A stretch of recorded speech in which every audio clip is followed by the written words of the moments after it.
Problem. ம். என்னோட voice தமிழ்ல படிக்கும்போது கொஞ்சம் ஜாஸ்தி ஆயிடுது. ஓ!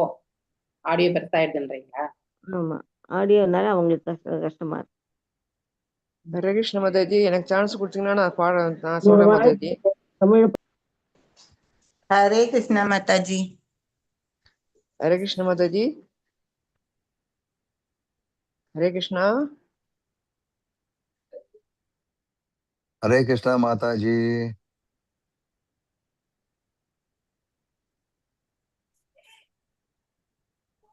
माता जी இருக்காங்க காணோம்.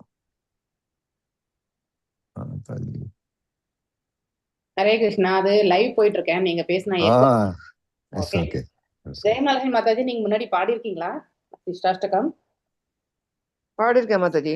Okay okay fine. உங்களுக்கு ஒரு செகண்ட் ஏதாவது சான்ஸ் கிடைச்சா சொல்லுங்க, நான் செய்யறேன் மாதாஜி. நீங்க you will be like backup எங்கள மாதிரி. ஓகே. ஓகே மாதாஜி. எமர்ஜென்சி இல்லைன்னா நீங்க இனிமே காலையில நீங்க ஜாயின் ஆகுறீங்க இல்லையா? ஆமா மாதாஜி. ஏதாவது எமர்ஜென்சி தான் உங்களுக்கு தான் போன் வரும். மணிமேகலை ஓகே மாதாஜி, மாதாஜி. எனக்கு கூட சொல்லுங்க மாதாஜி. விஜயகுமாரி நான் கூட சொல்றேன். டெய்லி நான் அட்டெண்ட். உங்களுக்கு ப்ராப்ளமே இல்ல சொல்றதுக்கு. ஆனா உங்களுக்கு நெட்வொர்க் மட்டும் தான் எங்களுக்கு கொஞ்சம் கஷ்டம். அது ஒண்ணுதான் ப்ராப்ளம். இங்க நாங்க மேனேஜ் பண்ணிடுவோம். இல்லைங்க மாதாஜி, மார்னிங் கொஞ்சம் நெட்வொர்க் இருக்கும் மாதாஜி. மார்னிங் நெட்வொர்க் அவ்வளவு இஷ்யூ வராதுங்க மாதாஜி. Okay okay. நீங்க அந்த நெட்வொர்க் வரக்கூடிய சிம்மா மாத்திக்கோங்களா நீங்க. அது இந்த மாதிரி பாக்குறேன் ஏன்னா மாதாஜி. உங்களுக்கு முன்னாடி எல்லாம் நல்லாதான் இருந்துச்சு. ஏன் ரீசெண்டா அப்படி இருக்கு தெரியல. ஹரே கிருஷ்ணா மாதாஜி. வாழ்க வளமுடன். வாழ்க வளமுடன் பிரபு. हरे कृष्णा माता जी. கரெக்ட்னா பிரபு. ஜெய ராத மாதவ குஞ்ச பிஹாரி. राधा माधव कुंज बिहारी. ஜெய ராத மாதவ குஞ்ச பிஹாரி. जय राधा माधव कुंज बिहारी. जय गोपी जनवल्लभा गिरिवरधारी. जय गोपी जन वल्लभ गिरिवरधारी. जय गोपी जनवल्लभा गिरिवरधारी. जय गोपी जन वल्लभ गिरिवरधारी. यशोदनन्दन व्रजन रञ्जन. यशोदानन्दन व्रजन रञ्जन. यशोदनन्दन व्रजन रञ्जन. यशोदानन्दन व्रजन रञ्जन. तीरावनचारी.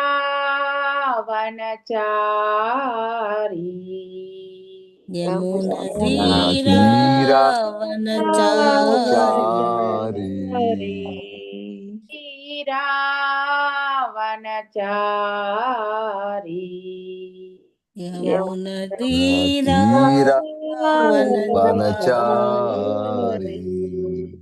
जय राध माधव कुंज बिहारी. जय राधा माधव कुंज बिहारी. जय राधा माधव कुंज बिहारी. जय राधा माधव कुंज बिहारी. हरे कृष्णा कृष्ण कृष्ण हरे हरे. हरे राम राम राम हरे हरे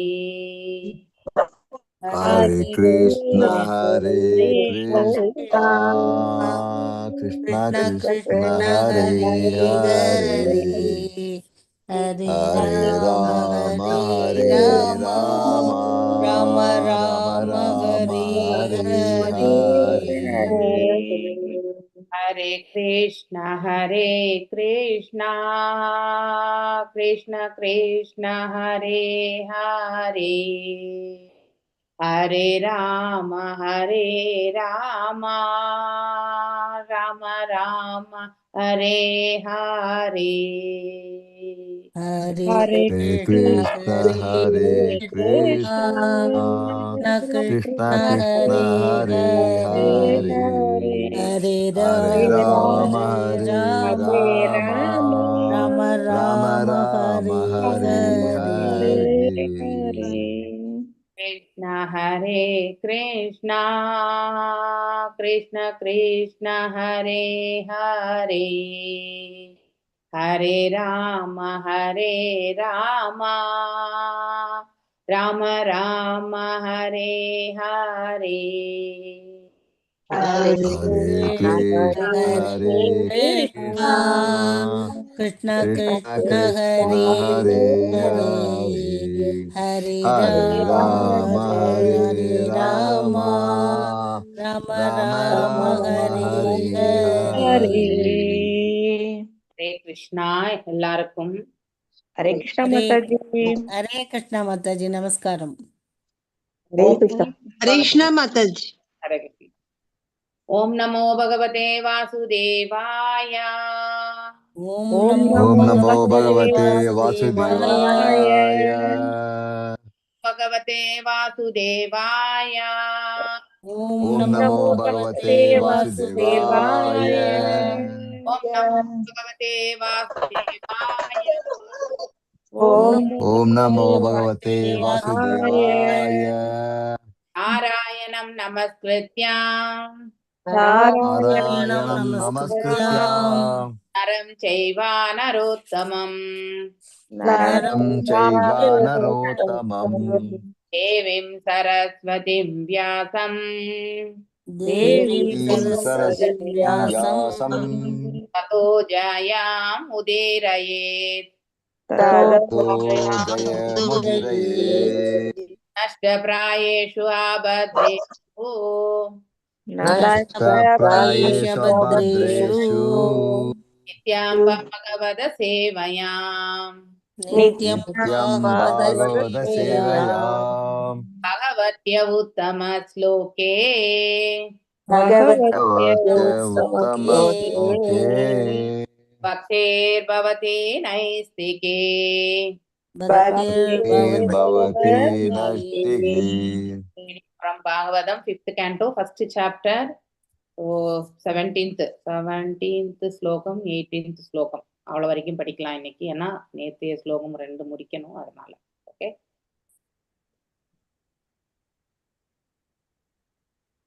பயம் பிரமத்யஸ்ய वनेश्ल अभिष्यात् यदस आस्यदे सहेव षट् सपत्तन जितेन्द्रिय आत्मरतेर् उदश्य ग्रहाश्रम किं नु करोति अवत्यम् यस प्रेमा माताजी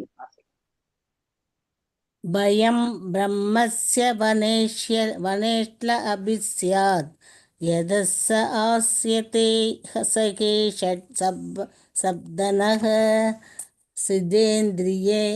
sidendriye atmaradir budasya grihashrama kim nu karodi avadyam பயம் பிரம்மஸ்ய குழப்பமற்ற ஒருவன் வனேஷு வனத்தில் அபி கூட சியாத் இருத்தல் வேண்டும் ஏனென்றால் சக அவன் சுய கட்டுப்பாட்டில்லாதவன் ஆஸ்தே இருக்கிறான் சக உடன் ஷட் சப்தன 6 மனைவிகளுடன் ஜிதேந்திரியக ஏற்கனவே புலன்களை வென்ற ஒருவனுக்காக ஆத்மரதி சுய திருப்தி அடைதல் புதஸ்ய இதே போன்ற கற்றவனுக்கு கிருஹ ஆஷ்ரம் இல்லற வாழ்க்கை கிம் என்ன நூ உண்மையில் கரோதி செய்யக்கூடும் அவத்தியம் துன்பம். மொழிபெயர்ப்பு பொருளுரை ஸ்ரீல பிரபுபாதாக்கு ஜெய். சுய கட்டுப்பாடு இல்லாத ஒருவன் தவம் மேற்கொண்டு காடு விட்டு காடு சென்றாலும் உலக தொடர்பினை எண்ணி எப்போதும் அச்சம் கொள்கிறான். ஏனென்றால் அவன் தனக்குள்ளே இருக்கும் அறிவு புலன்கள் மற்றும் இன்னும் 6 மனைவிகளுடன் வாழ்ந்து கொண்டிருக்கின்றான். ஆயினும் தன்னடக்கத்தோடு புலன்களை வென்றுள்ள ஒரு கற்றறிந்த மனிதன் இல்லற வாழ்க்கை கூட துன்புறுத்த முடியாது. பொருளுரை ஸ்ரீ நரோத்தமதாசர் தாக்கூர் பாடுகிறார். கிரகவே வனதேதாக ஹா கௌராங்க பவடேகே. ஒருவன் காட்டில் இருந்தாலும் அல்லது வீட்டில் இருந்தாலும் பகவான் சைதன்யரின் பக்தி தொண்டில் ஈடுபட்டிருக்கிறான் என்றால் அவனே விடுதலை பெற்றவன் ஆவான். இங்கும் கூட மீண்டும் அது சொல்லப்பட்டிருக்கிறது. புலன்களை கட்டுப்படுத்தாத ஒருவன் யோக்கியமாவதற்கு காட்டிற்கு செல்வது பொருளற்றதாகும். ஏனென்றால் அவனது கட்டுப்படுத்தப்படாத மனமும் புலன்களும் கூட அவனுடன் செல்கின்றன. அதனால் அவன் இல்லறத்தை துறந்து காட்டிற்கு சென்றாலும் அவன் அடையக்கூடியது எதுவும் இல்லை. முற்காலத்தே இந்தியாவின் உள்நாட்டு வியாபாரிகள் அடிக்கடி வங்காளத்துக்கு செல்வர். அதனால் ஒரு பழமொழி கூட உண்டு, வங்காளத்திற்கு நீ சென்றால் அதிர்ஷ்டமும் உன்னோடு சேர்ந்து வரும் என்று. ஆகையினால் நமது முதல் கவனம் புலன்களை கட்டுப்படுத்துவதில் இருத்தல் வேண்டும். மேலும் பகவானின் பக்தி தொண்டில் ஈடுபடுத்தாது நம்முடைய புலன்களை கட்டுப்படுத்த முடியாது. நமது மிக முக்கியமான கடமை புலன்களை பக்தி தொண்டில் ஈடுபடுத்துவதேயாகும்.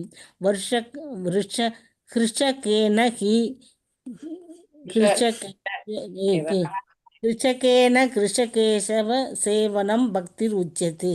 பக்தி என்பதற்கு பொருள் தூய்மை என்பதற்கு பொருள் தூய்மை பெற்று பலன்களை பகவானின் பக்தி தொண்டில் ஈடுபடுத்துவதாகும். கட்டுப்பாடு இல்லாத புலன்களுடன் காட்டிற்கு செல்வதை காட்டிலும் புலன்களை பகவானின் பக்தி தொண்டில் ஈடுபடுத்துவது சிறந்தது என்பதோடு பாதுகாப்பானதும் கூட என்று பிரம்மதேவன் குறிப்பிடுகிறார். இந்த வழியில் சுய கட்டுப்பாடுடைய மனிதனை இல்வாழ்க்கை கூட துன்புறுத்தாது. அது பௌதீக பந்தத்தினுள் அவனை பலவந்தமாக திணிக்காது. ஸ்ரீல ரூப கோஸ்வாமி இந்நிலையினை மேலும் விளக்கி கூறுகிறார். ஈகா யஸ்ய கரேர் தஸ்ய கர்மணா மனசா கிரா நிகிலாஸ்வ அவஸ்தாசு ஜீவன் முக்தச உச்சதே. சூழ்நிலைகளை பற்றி கவலைப்படாது ஒருவன் தனது செயல்கள், மனம், வாக்கு போன்றவற்றை முற்றிலும் பகவானின் பக்தி தொண்டில் ஈடுபடுத்தினால் அவன் விடுதலை பெற்றவனாக கொள்ளப்படுவான். ஸ்ரீல பக்தி வினோத தாக்கூர் ஒரு பொறுப்புள்ள அதிகாரியாகவும் இல்லறவாசியாகவும் இருந்தார். ஆயினும் பகவான் சைத்தன்யன் மகாபிரபுவின் லட்சியத்தினை விரிவுபடுத்துவதற்கான பிரபோதானந்த சரஸ்வதி தாக்கூரார் கூறுகிறார்.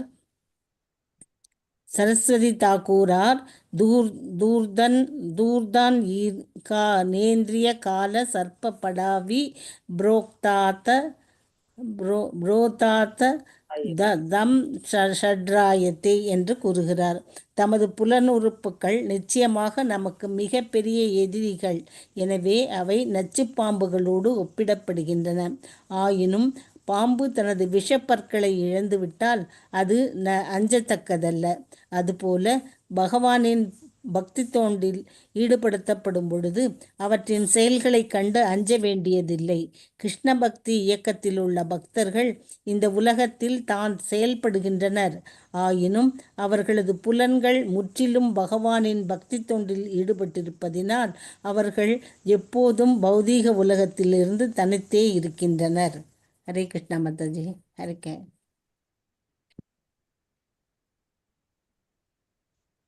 யாஷம் சப்தனான் ஷீமானோ गृहेषु निर्विश्य पूर्वम् अत्येदि दुष्कार्षित ऊर्जितारिन् शनेषु कामं विक्रेत् विभक्षित.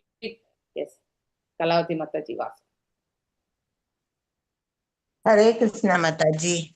यक्षाम सबत्नान विजिकीषमानो गृहेषु निर्विश्य पूर्वम् अत्येदि दुर्गाश्रित ऊर्जितारिन् श्रनेषु कामं विसरेत् विभश्चित्.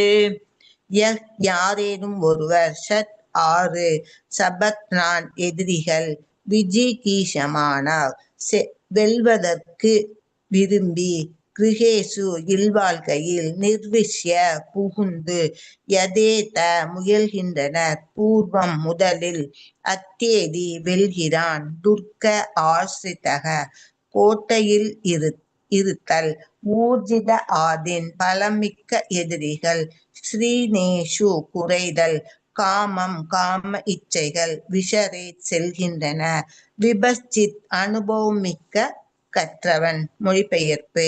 இல்லற வாழ்க்கையில் இருந்து கொண்டு திட்டமிட்டு தனது மனம் மற்றும் 5 புலன் உறுப்புகளை வெல்பவன் தனது பலமிக்க எதிரிகளை வீழ்த்தி கோட்டையினுள் பாதுகாப்பாக இருக்கும் அரசினை போன்றவன். இல்லற வாழ்க்கையில் பயிற்சி பெற்று அவனது காம இச்சைகள் குறைந்த பிறகு அவன் எங்கும் அச்சமின்றி செல்லலாம். பொருளுரை.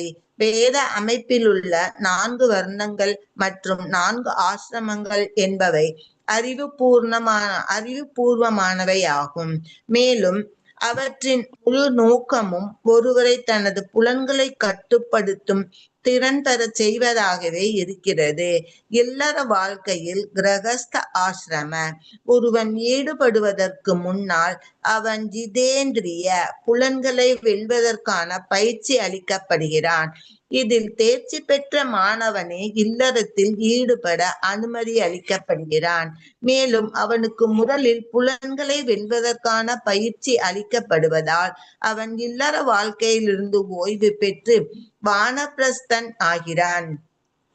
இந்நிலையினை அவன் தனது இளமை காலத்தின் ஆற்றல் மிக்க அலைகள் அடங்கிய 50 வயது கடந்த பின்னர் எய்துகிறான். அதன் பிறகும் அவன் பயிற்சி பெற்று இறுதியில் சந்நியாசியாகிறான். அதன் பிறகு அவன் முற்றிலும் கற்றவனாகவும் பற்றறுத்தவனாகவும் ஆகிவிடுவதினால் உலக ஆசைகளினால் சிறைப்பட்டு விடுவோமோ என்னும் பயமின்றி அவன் எங்கும் செல்கிறான். புலன்கள் வலுமிக்க எதிரிகளாக கருதப்படுகின்றன. ஆகையினால் கிரகஸ்த ஆசிரமத்தில் உள்ள ஓர் இல்லறத்தான் வானப்பிரஸ்தம் மற்றும் சந்நியாசத்தினை மேற்கொள்ளும் பொழுது அவன் தனது இளமையின் காம இச்சைகளை வென்று அதிக பாதுகாப்பு உடையவன் ஆகிறான். Hare Krishna mataji. Thank you mataji. Thank you mataji. Jayanthi mataji and Lalitha Kannan mataji நாளைக்கு வாசிப்போம். நீங்க 2 பேரும் சரிங்களா?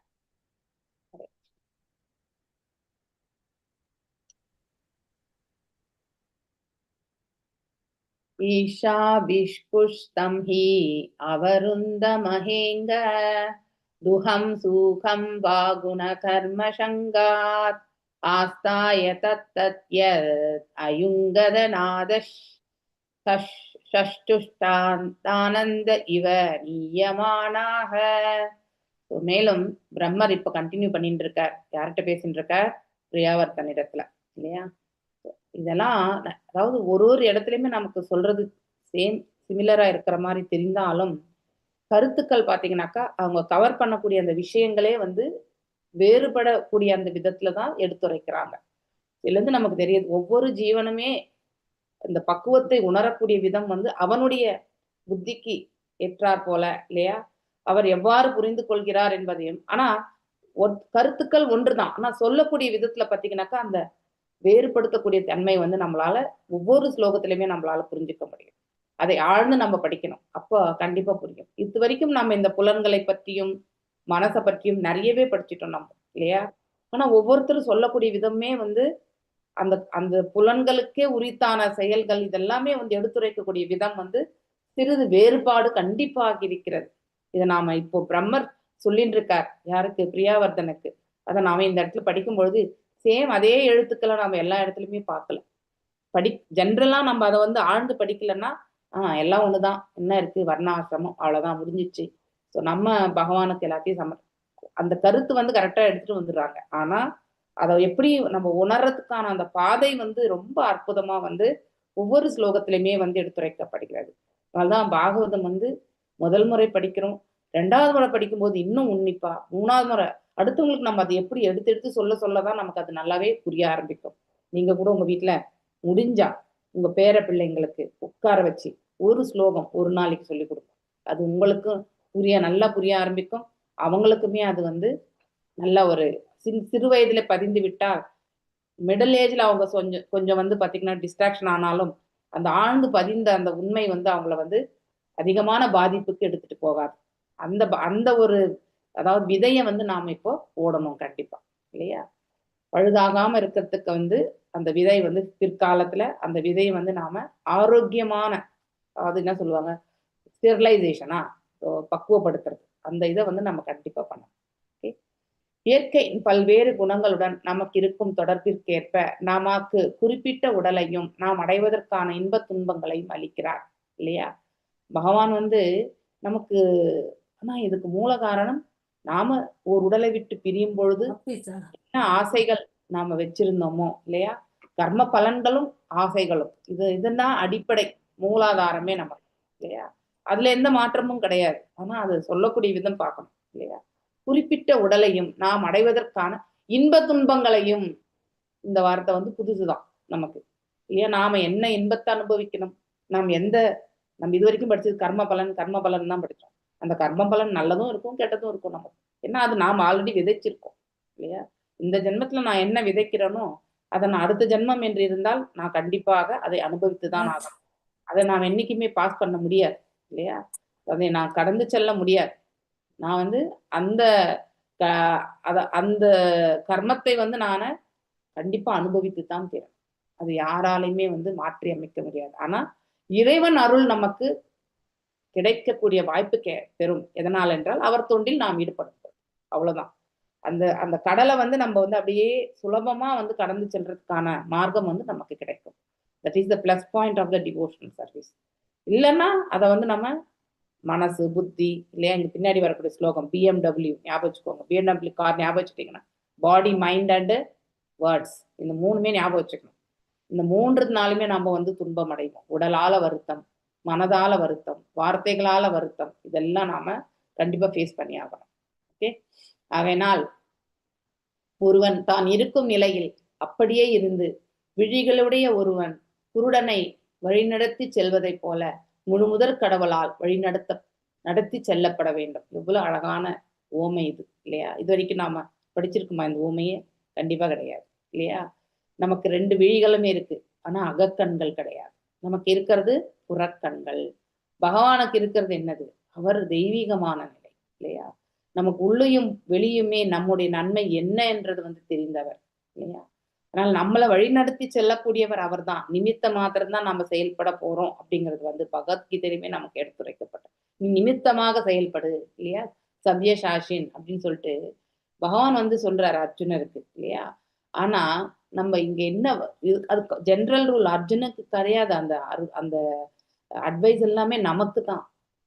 அந்த பகவத்கீதை முழுவதுமே நமக்காக சொல்லப்பட்டதுதான். அர்ஜுனனை வந்து அந்த சூழலில அவனை வந்து ஆட்படுத்தி அவனை மீண்டும் அந்த சிக்கலிலிருந்து வெளியே கொண்டுவதற்கான மார்க்கத்தையே பகவான் எதற்கு ஏற்படுத்தினார்?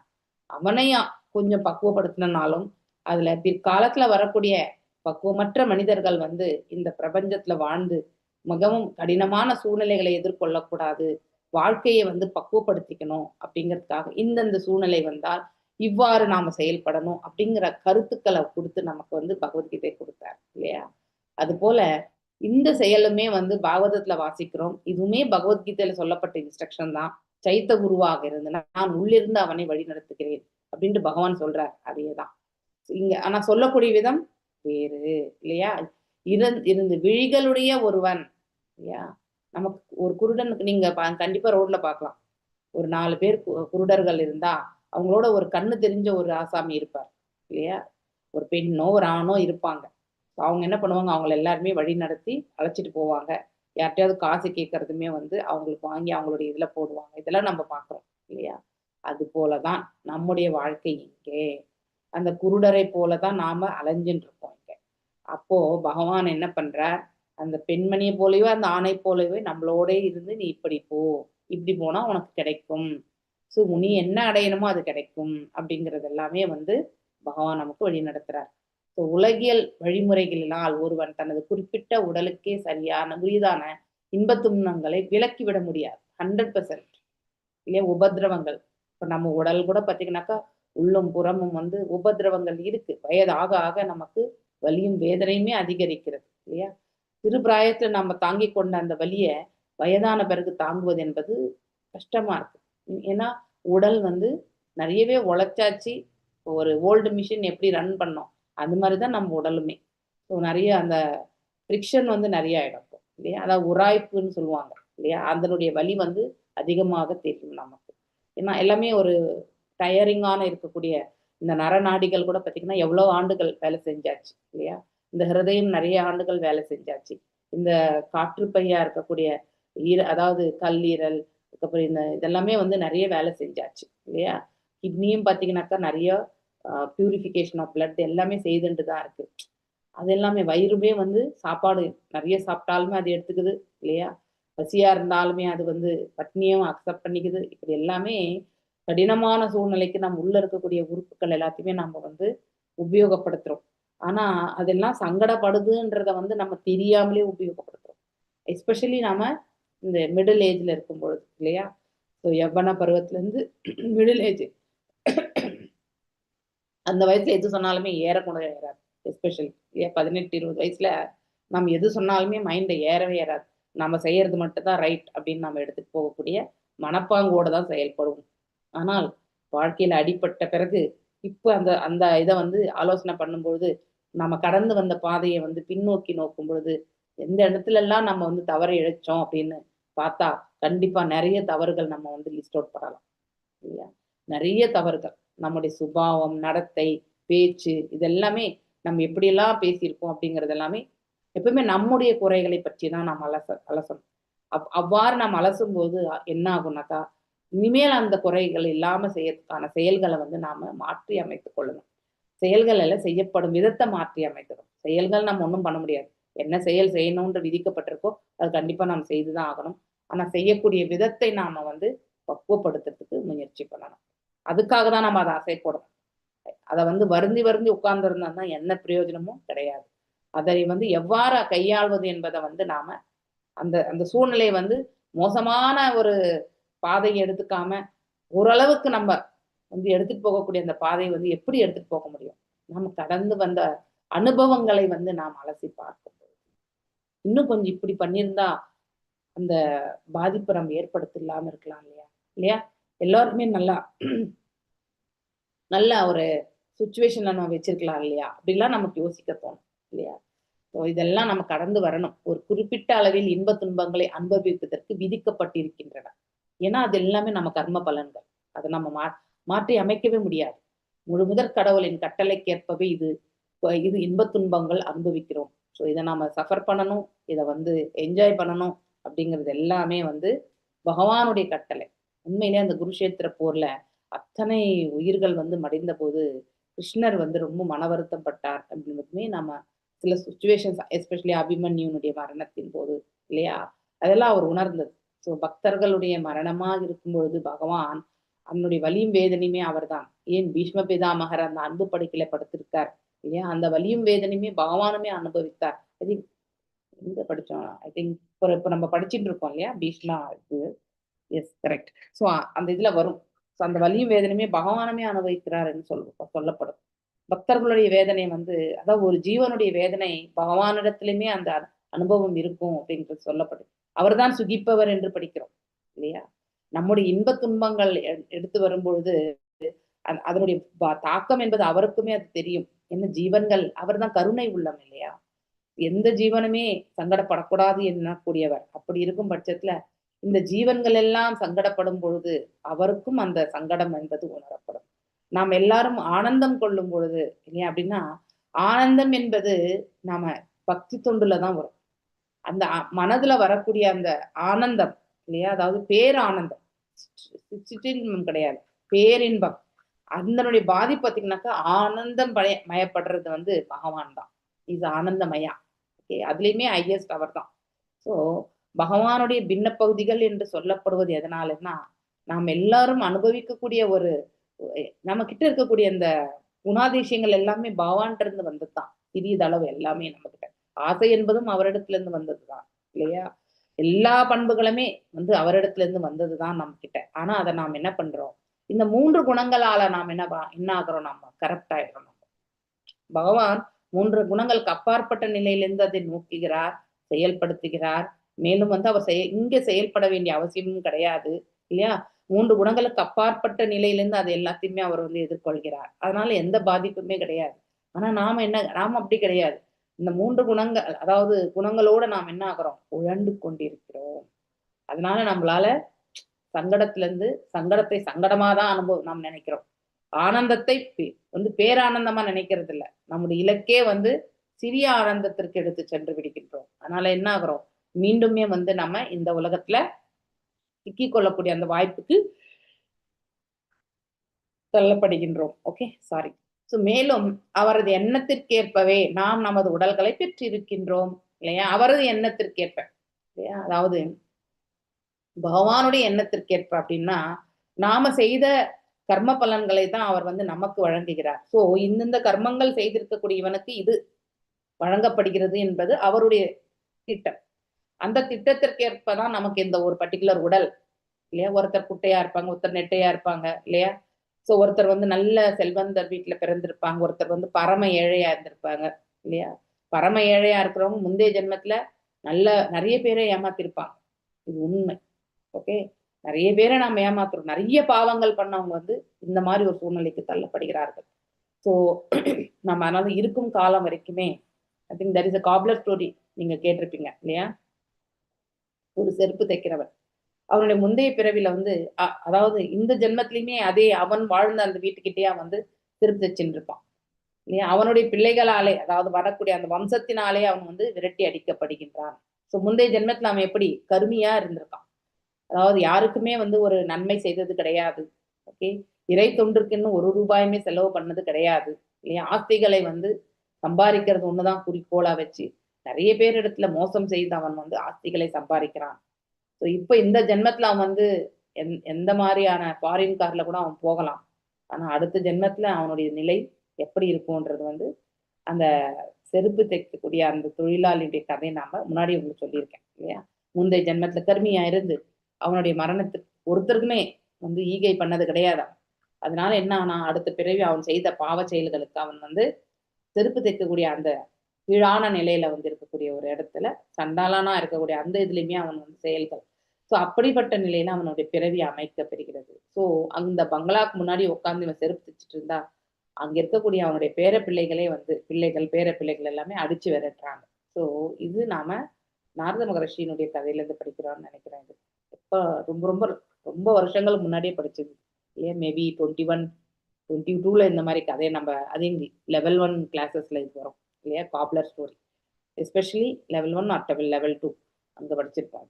ஸோ அந்த மாதிரி நம்ம வந்து எண்ணங்களுக்கு ஏற்ப இங்க பகவானது எண்ணத்திற்கு ஏற்ப நீ எதுக்கு சொல்லப்பட்டிருக்கு? அவருக்கு நமக்கு மேல ஸ்பெசிஃபிக்கா எந்த எண்ணங்களும் கிடையாது. எல்லாருக்குமே நல்லதுதான் கொடுக்கணும்னு நினைப்பார். ஆனா அதனுடைய இந்த மாதிரியான ஒரு சூழ்நிலையை ஒருத்தர் கொடுக்கணும்னு அவர் ஏன் நிர்ணயிக்கிறார்னா, நம்முடைய கர்மங்கள் நாம் எதை விதைத்திருக்கிறோமோ அதை நாம் கண்டிப்பாக அறுவடை செய்துதான் ஆக வேண்டும்.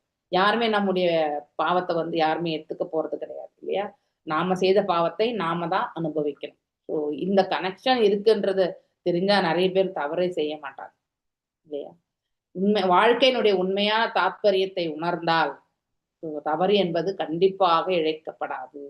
ஆனால் அந்த தாத்பரியம் புரியாதனால்தான் இந்த பௌதீக உலகத்துல பௌதீக தளத்திலிருந்து எல்லாம் உண்மை என்று எண்ணிக்கொண்டு வாழ்ந்திருக்காரு. இப்போ 80 to 90% அப்படிதான் வாழ்ந்துட்டு இருக்காங்க எல்லாருமே, இல்லையா?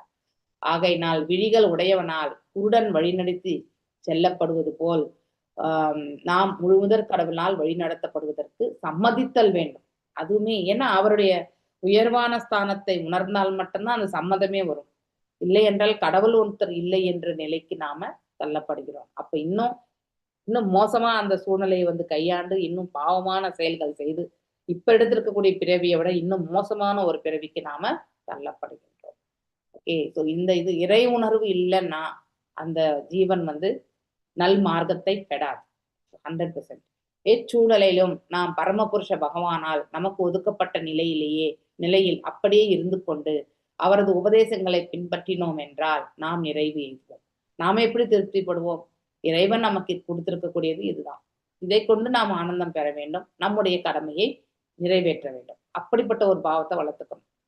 ஸோ இல்லைன்னா எல்லாமே பாரம் தான். நம்ம எவ்வளவு ஆஸ்திகளை சேர்க்கிறோமோ அவ்வளவுமே பாரம் தான். அதுதான் உண்மை. என்ன எல்லாத்தையும் மெயின்டைன் பண்றது அவ்வளவு ஈஸி கிடையாது, இல்லையா? ஸோ எவ்வளவு ஆஸ்திகளை வாங்குறோமோ அவ்வளவுமே பாரம். எவ்வளவு எளிமையா இருக்கிறோமோ அவ்வளவுமே நமக்கு செல்லக்கூடிய பாதை. இந்த மரணித்த பிறகு இந்த ஆத்மா வெளியில போறதுக்கான பாதையுமே எந்த ஒரு டிஸ்டர்பன்ஸ் இல்லாம வெளியேறி போயிடும். ஆனா நிறைய சேர்த்து வைக்க என்ன ஆகும்? குழப்பம், கலக்கம் இதெல்லாமே வரும். ஸோ அதனால நாம இந்த உடல் ரீதியாகவும் துன்பப்படுவோம், மன ரீதியாகவும் துன்பப்படுவோம். மேலும் இந்த உடலை விட்டு செல்லும் பொழுதும் கூட அதே கவலைகளோடய நாம செல்லும் பொழுது அப்போ வேதனை அதிகமாக தென்படும். தாங்க இறை உணர்வுக்கு என்ற அந்த இடத்த நாம கண்டிப்பாக ஒதுக்கவே மாட்டோம். இல்லை, என் பிள்ளை இதெல்லாம் என்ன ஆனாங்க அப்படிங்கிற ஒரு நிலையில தான் நம்ம செயல்படுறோம். ஆனா அந்த சூழ்நிலையை நம்மளால மாத்தி அமைக்க முடியுமா? கண்டிப்பா முடியாது. ஏன்னா அதற்கான விடை, அதாவது வினை எதனாலன்றது நம்ம படிச்சிருக்கோம். அதனால அதை மாத்தி அமைக்க முடியாது. அதை அப்படியே ஸ்வீகரிக்கிறதுக்கு மட்டும் தான் நாம செயல்படணும். வாழ்க்கையின் முக்கிய குறிக்கோள் முழுமுதற் கடவுள் கட்டளைகளை பின்பற்றுவதே ஆகும். பகவான் நமக்கு என்ன கோட்பாடுகளை கொடுத்திருக்கார், பகவத்கீதையில என்னெல்லாம் சொல்லியிருக்காரோ அதை நம்ம பின்பற்ற வேண்டும். இக்கட்டளைகளினாலேயே ஒருவனது சமயம் மற்றும் சுதர்மமானது உருவாக்கப்படுகிறது. ஸோ ஒன்ஸ் ரிலீஜன், இல்லையா? ரிலீஜன்னா என்ன? மதம் என்றால் என்ன? தர்மம் என்றால் என்ன? ஒருவருடைய பரிந்துரைக்கப்பட்ட கடமைகள், அதுவும் வர்ணாசிரம கோட்பாடுகள் பிரகாரம். ஸோ அந்த செயல்களை ஒருவன் ஆற்றினான் என்றால் அதுவும் எந்த ஒரு பலனையும் எதிர்பார்க்காமல், ஸோ இந்த கடமையை நான் செய்யறேன் அதனால புண்ணியம் எனக்கு வரணும்னு நம்ம கேட்க வேணாம். ஆட்டோமேட்டிக்லி புண்ணியம் நம்முடைய அக்கௌண்ட்ல தான் இருக்கும், எங்கேயுமே போகாது. ஆனா அந்த புண்ணிய பலனுக்கு ஏற்றவாறு பலன்களை பகவான் வழங்குவார். ஸோ அதனால நாம் அதை பத்தி புண்ணியத்திற்காக நாம் எந்த காரியமும் ஏற்றக்கூடாது. அது நின்னாகுனாக நம்மளை பந்தப்படுத்தி மீண்டும் இந்த பிரபஞ்சத்துல நாம சிக்கி கொள்றதுக்கான மார்க்கத்துல தள்ளி விட்டுடும். ஸோ அதனால எதிர்பார்ப்புகள் இன்றி, இல்லையா, மற்றும் அதன் மீது செய்யக்கூடிய செயலினுடைய விளைவுகள் மீது நம்ம பற்றுதல் கொண்டு நாம் ஆற்றினோம் என்றால் நமக்கு கடைசி வரைக்குமே, அதாவது அந்த பலன்கள் மீது பற்றின்றி நாம செய்தோம்னா ஓகே, பற்றோடு செய்தோம்னா நம்மள பந்தப்படுத்தி மீண்டும் அடுத்த பிறவி இந்த பலன்களுக்கு ஏற்றவாறு அமையப்பெற்று. ஓகே, ஆகையினாலே பகவத்கீதையில் பகவான் கிருஷ்ணர் சொல்றார், சர்வதர்மான் பரித்யஜ்ஞம் மாமேக்கம் சரணம் பிரஜா அகம் தம் சர்வ பாப்பேபியோ மோக்ஷக்ஷாமி மா சூச்சக அப்படின்னு சொல்லிட்டு பகவான் சொல்றார். உன்னை நான் பாவ விளைவிலிருந்து விடுவிக்கின்றேன் அர்ஜுனா, பயப்படாதே. ஸோ அனைத்து தர்மங்களையும் விடுத்து என் பாதங்களில் சரணடை அப்படின்னு சொல்றாரு. அப்படின்னா என்ன அர்த்தம்? ஆக்சுவலி தர்மத்தை நாம செயல்படுத்தும் பொழுது, நமக்குன்னு விதிக்கப்பட்ட கடமைகளை ஆற்றும் பொழுது அதனுடைய பலன்களுக்கு கர்மஞான பாதைகள் அடிப்படையில நாம எதையுமே எதிர்பார்க்காமல், இல்லையா, அந்த கர்மங்களை நாம் செய்தோம் என்றால், இல்லையா, அதனுடைய பலன்கள் அனைத்தும் இறைவனுடைய திருப்பாதங்களில் சமர்ப்பித்தோம் என்றால் நாம பந்தப்படுவதிலிருந்து நாம முக்தி பெறுகின்றோம். ஆனால் அவ்வாறு செய்யவில்லை என்றால் அந்த பலன்களை, இன்பம் துன்பம் இரண்டையுமே நாம தான் அனுபவிக்கணும், இல்லையா? ஸோ இதுதான் சரணாகதியினுடைய இது. இந்த சரணாகதிக்கு இருக்கக்கூடிய, ஐ திங்க் மாதாஜி இது உங்களுக்கு சொல்லிட்டு இருந்தாங்க, இல்லையா, அனுகூலியஷ சங்கல்பம் பிரதிகூலியஷ வர்ஜிதம், இல்லையா? ஸோ அந்த மாதிரி நம்ம அந்த 6 நிலைகளை நாம கண்டிப்பா தெரிஞ்சுக்கணும். சரணடை முறையானது குறிப்பிட்ட ஒரு ஜாதிக்கு இனத்திற்கு மட்டுமே உரியதன்று. எல்லாருமே இதுல பொதுதான். இறைவன் முன்னாடி யாருமே வந்து வேறுபட்டவர்கள் கிடையாது. இதெல்லாம் மேன்மேட் திங்ஸ் தான். வர்ணம் ஆசிரமமே பகவான் எதற்காக உருவாக்கினார்? வர்ணத்திற்கேற்றவாறு அவர்கள் செயல்படும் அந்த வர்ணத்தை சேர்ந்தவர்கள் என்று சொல்லப்பட வேண்டுமே ஒழிய அதை விடுத்துட்டு நான் பிறப்பால இந்த ஜாதி அப்படிங்கிற எடுத்துன்னு நம்ம போனோம்னா அது மிக தவறான ஒரு நிலைக்கு சென்றோம். ஓகே. ஸோ மேலும் ஒரு சத்திரியனும் வைசியனும் சூத்திரனும் கூட இறைவனும் சரணடையலாம். அதுல எந்த இதுவுமே கிடையாது. பிராமணன் மாத்திரமே செய்யணும்னு கிடையாது. ஸோ சூத்திரனா இருக்கிறவங்க கூட வந்து இறைவனிடத்துல நம்ம பக்தி செலுத்தலாம், சரணாகதி அடையலாம். இஸ்லோகத்தில் சக்ஷு சமந்தாந்த இவமி நீயமானக, அதாவது கண்களை உடையவன் சக்ஷு. ஓகே. குருடன். ஷமந்ததா, அதாவது ஷமந்ததா அப்படின்னா அந்த பார்வை இல்லாத நிலை. ஓகே. இவ நீயமானகவே, அதாவது பின்பற்றுவது போல பகவானை ஒருவன் பின்பற்ற வேண்டும் என்பதாகும். ஸோ ஒரு குருடன் வந்து ஒரு கண் தெரிந்த நபரை எவ்வாறு நம்பிக்கையோடு கொண்டு அவனுடைய கோலை வச்சுட்டு அவன் வந்து செல்கின்றானோ இல்லையா, அது போல பகவான் இருக்கின்றார் என்றதை வந்து மனதில் ஆழமா பதிந்திருந்து நம்முடைய செயல்களை நாம எடுத்து செல்லணும். அது ரொம்ப முக்கியம். மேலும் அதனால்தான் பகவான் கூறுகிறார், மன்மனா பவ மத்பக்தோ மத்யாஜிமாம் நமஸ்குரு மாம் ஏவஷ்யஷி சத்யம் தே பிரதிஜானே பிரியோஷ்மி. ஓகே, பிரியமானவனே இல்லையா. மன்மனா பாவ பக்தோ, அதாவது மனதால் நினைத்துக்கொள், வழிபடு, நண்பனாகி என்னை வணங்கி வழிபடுவே ஆனால் என்னை அடைவது திண்ணம் என்று நீ அறிவாய் அப்படின்னு சொல்லிட்டு பகவான் உத்தரவாதம் கொடுக்கிறார். எப்பவுமே மனதால இறைவனை எண்ணி நாம பக்தி கொள்ளும் பொழுது இறைவனுடைய தலத்தை நாம கண்டிப்பாக சேருவோம். இது 100% அஷூரன்ஸ் யார் கொடுத்துருக்காங்க? 2 இடத்துல வருது மன்மனா பாவ மத்பக்தோ இல்லையா. வேற எந்த இடத்துல வருது மன்மனா பாவ மத்பக்தோ? 1 18 சாப்டர், 1 9th chapter 9th ஓட எண்ட் லாஸ்ட் ஸ்லோகம். கரெக்ட். ஸோ ரெண்டுமே வந்து நாம 2 இடத்துல வருது. ஸோ 2 times பகவான் நமக்கு இன்ஸ்ட்ரக்ஷன் கொடுக்குறாரு. மனதளவுல என்னை எண்ணு, உன்னுடைய கடமைகளை ஆற்று. இந்த இது வந்து நம்ம நிதானமா நீங்க அப்சர்வ் பண்ணணும். நீங்க எப்பவுமே ஒரு செயல் பண்ணும் பொழுதுமே இதான் நீங்க அப்சர்வ் பண்ணணும். ஸோ இந்த செயலை வந்து நாம் யதார்த்தமா செய்யும் பொழுது எப்படி எடுத்துட்டு போறோம், அதே இந்த செயலை வந்து நாம வந்து இறைவனை மையமாக வைத்து, கிருஷ்ணா இந்த செயலை வந்து எனக்கு எப்படி செய்யறதுன்னு தெரியல, ஆனா இது செய்ய வை எனக்கு அப்படின்னு அவர்கிட்ட பிரார்த்தனையை வந்து சமர்ப்பித்து, எந்த பலன்களுக்கு விழையாம இல்லை என்ன பலன் வந்தாலும் அதை ஏற்றுக்கொள்ளக்கூடிய மனசு, இதெல்லாம் நம்ம வந்து எடுத்துட்டு வரும்போது 100% நாம இறைவனிடத்துல போய் நாம சேர்றோம். மேலும் அந்த 9th சாப்டர்ல 32 ஸ்லோகா 32 இல்லையா, அதுலயுமே வந்து எந்த வேறுபாடுமே கிடையாது. பெண்கள் என்று வேறுபாடு கூட கிடையாது பகவான் முக்தியை வழங்குவதற்கு இல்லையா. ஒருவன் வாழ்க்கையில் எப்பிரிவை சார்ந்தவனாக இருந்தாலும் முழு முதற் கடவுளை சரணடைந்து அவரது உபதேசங்களை பின்பற்றினால் அவன் வாழ்க்கையில வந்து கண்டிப்பாக வெற்றி கொள்கின்றான். இதற்கு முந்தைய ஸ்லோகத்தில் மூக்கணாங்கயிறு இல்லையா, காளை மாட்டுக்கு மூக்கணாங்கயிறு கட்டினாதான் அது நம்ம கையில அடங்கி இருக்கும், இல்லைன்னா அது பாட்டுக்கு ஓடிடும் இல்லையா. காளை மாடுகள் வண்டி ஓட்டிய முற்றிலும் சரணடைந்துகிறது இல்லையா. அந்த வண்டியை ஓட்டக்கூடிய இடத்துல வந்து ஏன்னா எப்பவுமே இழுப்பான் இல்லையா. ஸோ அந்த அவங்க கையில தான் அந்த லகான் இருக்கிறது. ஸோ அதனால அந்த காளை மாடுகள் அவனுக்கு வந்து கட்டுப்படுகிறது. அவன் நிற்க சொல்லும் இடத்தில் நின்று தின்ன சொல்வதை தின்று வாழ்கின்றன இல்லையா. போட்டதை சாப்பிட்றது, அடுத்து வந்து அந்த இதுல வந்து கட்டிக்கொண்டு நிலத்தை ஏர்ல வந்து கட்டிட்ட பிறகு நடக்கணும். அதாவது ஒரே ஒரு இன்ஸ்ட்ரக்ஷன் தான் கொடுப்பாங்க, நடன்னு சொல்லிட்டு உடனே அது நடக்க ஆரம்பிக்கும் இல்லையா. ஸோ அதுல அந்த காளை மாடுக்கு ஏதாவது தனித்து ப்ரோக்ராம்ஸ் இருக்கா? கண்டிப்பா கிடையாது. தனக்கு உணவு வழங்கப்பட்டது, அதை உண்ண வேண்டும் இல்லையா. தான் வந்து இந்த நிலத்தை உழ வேண்டும் என்றால் அதற்கும் நாம தயாராக இருக்கணும். தன்னுடைய விருப்பு வெறுப்புகள் என்று எதுவுமே கிடையாது அந்த இடத்துல. அதை நாம ஞாபகம் வச்சுக்கணும். அது போல வாழணும் நம்ம. நாம் இன்பத்தினால் மகிழ்வதோ துக்கத்தினால் துன்புறுவதோ கூடாது. இரண்டுமே கலந்ததுதான் வாழ்க்கை இல்லையா.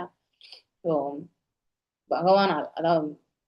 பகவானால் நமக்கு அளிக்கப்பட்டிருக்கும் நிலையில் நாம் மகிழ்ச்சி அடைய வேண்டும். கஷ்டமான சூழ்நிலைகளை நம்ம எதிர்கொண்டு அதனுடைய விளைவுகள் நன்மையான ஒரு முடிவு வருதுன்னா அது இறைவனுடைய கிருபை. அது இல்லாம நம்ம கண்டிப்பா அதனால அதை பண்ண முடியாது. ரஜோ மற்றும் தமோ குணமுடையவர்கள் பொதுவாக முழுமுதற் கடவுளின் திட்டத்தையோ அதனுடன் கூடிய 84 லட்சம் விதமான உடல் வடிவங்களை பற்றி அறிந்து கொள்ள முடியாது. கண்டிப்பா நாம கூட சத்வம் ரஜஸ் தமசன் ஏதோ குணாதிசயங்களை பற்றி பகவத்கீதையை படிக்கிறதுக்கு முன்னாடி தெரிஞ்சு வச்சிருந்தோம். ஆனா அந்த குணாதிசயங்களால என்ன நடக்கும் அப்படிங்கிறது நமக்கு தெரியாது இல்லையா? பகவத்கீதை படிச்சிருந்தாதான் நமக்கு தெரியும், கேட்டிருந்தாதான் தெரியும். ஸோ அதெல்லாம் கேட்காதப்போ எந்த ஒண்ணு அப்படின்னு நினைச்சு நாமளே நிறைய ரஜோகுணத்துல தான் வேலை பண்ணியிருக்கோம். சில சமயத்துல தமசுல தான் இருக்கும். சத்வம் நம்ம எண்ணி விடலாம் இல்லையா? ஒருவன் பெரும் மனித வடிவானது இத்திட்டத்தினை அறிந்து கொள்வதற்கும் பகவான் உபதேசங்களை பின்பற்றி பக்தி தொண்டில் ஈடுபடுவதற்கும் இல்லையா வாழ்க்கையின் உயர்ந்த நிலையை எய்துவதற்கும் அளிக்கப்பட்டிருக்கும் சிறப்பு சலுகை இது. இட் இஸ் வாட் நம்ம கொடுத்துருக்கக்கூடிய டிப்ஸ் இது நமக்கு இல்லையா? இந்த உடல் கொண்ட இந்த நிலை வந்து அதை நாம மிஸ்யூஸ் பண்ணிக்க கூடாது. இவ்வுலகம் முழுவதும் ஜட இயற்கை குணங்களில் குறிப்பாக ரஜோ மற்றும் தமோ குணங்களை பாதிப்பின் கீழ் வந்து செயல்படுகின்றது. ஆனால் மக்கள் பரமபுருஷ பகவானின் பெருமைகளை கேட்பதிலும் ஓதுவதிலும் ஈடுபட்டால் இதுதான் மெயின். இந்த வார்த்தைகளை அண்டலை பண்ணிக்கோங்க. சவணம், கீர்த்தனம், விஷ்ணு ஸ்மரணம் இந்த மூணும் வந்து அவங்க வாழ்க்கையில வெற்றி பெறுவதோடு உயர் நிறைவு நிலையினையும் அவர்களால் எய்த முடியும். நம்ம ஆச்சாரியா இதை வந்து நமக்கு ஸ்ட்ராங்கா கன்வே பண்ணிட்டு இருக்கார். நீ செய்யக்கூடிய நாம ஜபங்களை பக்குவமா செய், அதுவுமே வந்து சத்துவகுணம் இருக்கக்கூடிய காலகட்டத்துல செய் இல்லையா அப்படின்றது எல்லாமே சொல்லப்பட்டிருக்கு. ஹரே நாம ஹரே நாம ஹரே நாமைவ கேவலம் இல்லையா? கலவு நாஸ்தி ஏவ கலவு நாஸ்தி ஏவ நாஸ்தி ஏவ, அதாவது கதிர் அந்யதா. ஸோ அதாவது நம்ம இந்த கலியுகத்துல வந்து நம்ம ரசிக்கக்கூடியது ஒண்ணு ஹரிநாமம் ஒன்றுதான் இல்லையா? புனித நாமம் ஒன்றுதான். அதை தவிர வேற எதுவுமே கிடையாதுன்றது சொல்லப்பட்டிருக்கு. ஓகே, அனைவருக்கும் பகவானின் புனித நாமங்களை கேட்பதற்கு சந்தர்ப்பம் வழங்கப்பட வேண்டும். ஆப்பர்ச்சுனிட்டி. நீங்க கோயிலுக்கு போனீங்கன்னாக்கா புதுசா வந்து இருக்கக்கூடிய உங்க கையில வந்து மாலையை கொடுத்து ஒரு ஜப மாலையை வந்து ஒரு டிவோட்டி வந்து உட்கார வச்சு அவங்களுக்கு வந்து பிரணாம மந்திரி எல்லாம் சொல்லி அவங்க வந்து கடைசி வரைக்கும் கோயிலுக்கு வரணும் அப்படிலாம் சொல்லிதான் அந்த ஜப மாலையை 108 தடவை வந்து நம்ம மகா மந்திரத்தை சொல்ல வச்சு அதுக்கப்புறம் தான் எல்லா டெம்பிளுமே ப்ரோக்ராம் தான். Okay, friends program. அதன் மூலம் வாழ்க்கையில் தனது உண்மையான நிலையை அறிந்து கொண்டு சத்துவகுணத்திற்கு அந்த எஸ்பெஷலி ரஜோகுணத்துல இருக்கிறவங்க சீக்கிரமா மாற்றம் அடையாது சத்துவகுணத்துல. அதனாலதான் ஓகே, இதன் முடிவு என்னவென்றால் முழுமுதற் கடவுளால் நாம் எந்த நிலையில் வைக்கப்பட்டிருந்தாலும் அதில் திருப்தி கொள்ள வேண்டும் இல்லையா? நாம் எந்த நிலையில் பக்தி தொண்டில் ஈடுபட வேண்டும், பின்னரே நம்ம வாழ்க்கை வெற்றி அடையும். வாழ்க்கையினுடைய வெற்றி என்னன்னாக்கா மினிமம் லெவல் அட்லீஸ்ட் பெறவாத ஒரு வரத்தையாவது நாம பெறணும். முக்தோ ஹவிதாபத் விப்ருத்யா ஸ்வதேஹம் ஆப்ரத்வம் அஷன்ன அபிமான சூன்ய யதானுபூதம் பிரதியாத நித்ரஹ கிம்வ அன்ய தேகாய குணான் நவ்ருங்கதே. ஒருவன் விடுதலை பெற்றவனாக இருந்தாலும் அவன் தனது முன்வினை பயனுக்கேற்ப ஒரு உடலை ஏற்றுக்கொள்ள வேண்டியவனாகின்றான். பயனை பற்றி அந்த முன்வினை பயன் வந்து நம்ம கோட்டா கிளியர் பண்ற வரைக்கும் நம்மளால மேலே செல்ல முடியாது. அப்படின்னா அந்த திரிபாதம் இடத்திற்கு செல்வது என்பது முடியாத காரியம் என்பதை நாம தெரிஞ்சுக்கணும் இல்லையா? அந்த முன்வினை பயன் வந்து 0 ஆகும். பாவமும் சரி புண்ணியமும் சரி, அந்த 2 அக்கௌண்ட் பேலன்ஸுமே 0 ஆனாதான் நமக்கு மோட்சம். ஓகே, ஆயினும் பிழைப்பட்ட கருத்துக்கள் ஏதுமின்றி நித்திரை நீங்கி வீழ்த்தெழுந்தவன் நித்திரையில் தான் கண்ட கனவினை எண்ணி பார்ப்பது போல நாம் அனுபவிக்க இன்ப துன்பங்களை வந்து நம்ம முந்தைய கர்மத்தினார் ஏற்பட்டது என்று அவன் எண்ணுகிறான். இப்படி அவன் உறுதியாக இருந்து இயற்கை குணங்களின் பாதிப்பின் கீழ் மற்றொரு பருவுடலை பெறுவதற்காக ஒருபொழுதும் உழைக்க மாட்டான். வண்டர்ஃபுல் எக்ஸ்பிளனேஷன் இது. அதாவது நம்ம எப்படி நம்ம தூங்கும் பொழுது பாத்தீங்கன்னாக்கா ஒரு ஹாரர் மூவி மாதிரி நம்ம கனவு வரும் இல்லையா? எல்லா சொந்த பந்தங்கள் எல்லாருமே நம்ம பார்ப்போம். அந்த சமயத்துல நம்மளை இல்ட்ரீட் பண்ண மாதிரி இருக்கும், இல்லை நம்மளை ரொம்ப புகழ்ந்து சொல்ற மாதிரி இருக்கும். ஆனா அதே விழித்து எழுந்து பார்க்கும்பொழுது எதுவுமே இருக்காது. அது போல அவன் வந்து இன்ப துன்பங்களை நாம் அவ்வாறே கருத வேண்டும். ஒரு கனவு மையத்தை போலதான் வாழ்க்கையில வந்து. ஸோ அது எல்லாமே நம்முடைய முந்தைய கர்ம பலனால் கிடைக்கப்பட்டது என்பதை வந்து நாம புரிஞ்சிக்க முயற்சி பண்ணணும். இந்த 3 குணங்களோட உடல்றதுனால நமக்கு அது கட்டுண்ட நிலையை வந்து ஏற்படுத்தி அப்படிப்பட்ட நிலை இருந்தும், அதாவது அவள் உறுதியாக இருந்து, அதாவது இயற்கையின் குணங்களின் பாதிப்பின் கீழ் மற்றொரு பருவுடலை பெறுவதற்காக எப்பொழுதும் உழைக்க மாட்டான். இங்க எவ்வாறு உழைக்கிறோன்றது மிக முக்கியம். சத்துவகுணத்திலிருந்தும் சுத்த சத்துவத்திலிருந்தும் வந்து உழைக்கிறோம். சத்துவத்திலையுமே வந்து எதையுமே எதிர்பார்க்காமல் செய்யணும். அதுதான் ரொம்ப ரொம்ப முக்கியம். பலனை எதிர்பார்த்தும் அகங்காரத்தை வெளிப்படுத்தும் புலன்களை திருப்திப்படுத்துறதுக்காக செய்யக்கூடிய காரியங்கள் அனைத்துமே நமக்கு பந்தத்தை ஏற்படுத்தும். அந்த பந்தத்தை அனுபவிக்கிறதுக்காக மீண்டும் நாம் என்ன பண்ணணும்?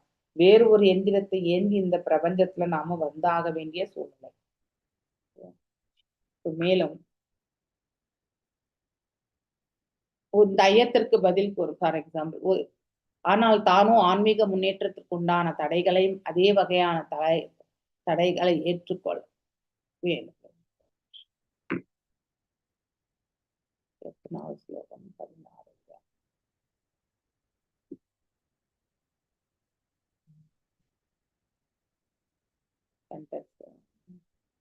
டவுட் வந்து அந்த மாதிரி வேதா பேஸ்ல போயிட்டு நீங்க ஒரு வாட்டி பாத்துக்கணும். Okay,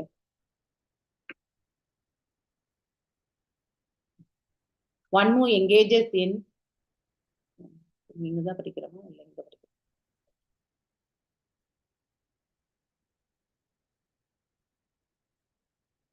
so difference between condition and liberated soul, அதாவது விடுதலை அடைந்த ஆத்மாவுக்கும், கரெக்டாக தான் சொல்லிட்டு இருக்கேன் நான், 16 தானே? ஓகே, ஏன்னா அதுல லைன் சென்டென்ஸ் சரியா இல்லை, அதனால difference between liberated and conditioned soul is that conditioned soul is under the concept of bodily life, whereas liberated knows that he is not the body but a spirit. அதாவது உடல் பெற்ற இந்த ஆன்மா வந்து இந்த ஆன்ம நிலையை உணர்ந்தவர்கள் வந்து முமுட்சுக்களாகிறதுக்கான வாய்ப்பு உண்டு. ஆனா அதே வந்து இந்த உடல் ஆன்மா என்ற கூடிய அந்த உணர்வே அற்றவர்கள், அவங்க எப்பவுமே கட்டுண நிலையிலிருந்து செயல்படுபவர்கள். ஸோ உடல் தளத்திலிருந்து பேசக்கூடியவர்கள் வந்து கட்டுண்ட ஆத்மாக்கள், ஆனால் முக்தி பெறக்கூடிய ஆத்மாக்கள் ஆத்ம நிலையிலிருந்து சொல்லக்கூடிய செயல்கள். அதை நாம தெரிஞ்சுக்கணும். So Priyavrata might have thought that although the conditioned soul is forced to act according to the laws of nature, why should he who was far advanced in spiritual understanding accept the same kind of bondage and impediments to spiritual advancement? எதுக்கு வந்து அதெல்லாம் ஏத்துக்கிறாங்க? அதாவது ஒரு ஆத்மாவானது வந்து why it is forced, இதே கேள்வி வந்து நம்ம எந்த இடத்துல கேட்குறாங்க சொல்லுங்க? அர்ஜுனர் வந்து 3வது அத்தியாயத்துல இல்லையா, பகவத்கீதையில, ஐ திங்க், ஒருவன் விருப்பம் இல்லை என்றாலும் இல்லையா, அவன் ஏன் பாவ செயல்கள் செய்வதற்கு தூண்டப்படுகின்றான் இல்லையா? அதுக்கு பகவான் வந்து ரஜோகுணம் என்ற காரணத்தை வந்து கொடுத்திருப்பார். படிச்சிருக்கிறோமா? ஞாபகம் இருக்கா எல்லாருக்கும்? ஹரே கிருஷ்ணா, யாராவது ரெஸ்பாண்ட் பண்ணுங்க. ஹரே கிருஷ்ணா. ஹரே கிருஷ்ண மாதாஜி. இருக்கு மாதாஜி. ஹரே கிருஷ்ணா. மியூட் இருந்தனால உடனே சொல்ல முடியல Mataji. Hare Krishna Mataji. Why should he who is far advanced in spiritual understanding accept the same kind of bondage and impediments to spiritual advancement? அதாவது நம்ம ஆன்மீக பாதைக்கு தடையா இருக்கக்கூடியது எல்லாத்தையுமே ஏன் ஒருத்தர் வந்து ஏத்துக்கிறாங்க இல்லையா? அதாவது ஆன்மீக தளத்திற்கு போக முடியாத அத்தகைய ஒரு இதெல்லாமே வந்து நாம் ஏன் வந்து கட்டாயப்படுத்தி அந்த கட்டுண்ட ஆத்மா ஏன் ஏற்றுக்கொள்கிறது என்ற கொஸ்டின் வந்து சொல்லப்படுகிறது. டு ஆன்சர் திஸ் டவுட், இந்த கேள்விக்கான விடையை தான் அந்த இதுல வந்து பிரம்மா வந்து சொல்ல போறார். ஆக்சுவலி அதாவது விடுதலை பெற்றவர்களுமே do not resent accepting the present body and the results of their past life. இது உண்டு. விடுதலை அடைந்த ஆத்மாவுக்கு இந்த உடல் வந்து ஒரு ஆஸ்தி, அது ஒண்ணுதான் ஆஸ்தி அவனுக்கு. ஸோ அந்த உடலை கொண்டு அவன் எவ்வாறு இறைவனுக்கு தொண்டாற்ற முடியுமோ அவ்வாறு அவன் வந்து செயல்படுகிறான்.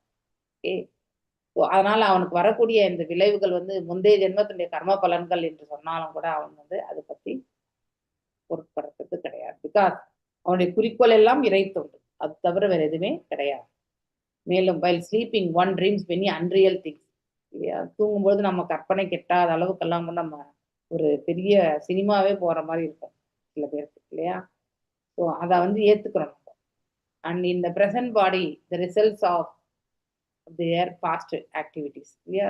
இந்த அதாவது இந்த பிறவில வந்து நாம செய்த முந்தைய ஜென்மத்தினுடைய விளைவுகளை தான் நாம் இந்த இடத்துல அனுபவிக்கிறோம் அப்படிங்கிறதுமே அதை அறிந்துதான் நாம் செயல்படுகிறார்.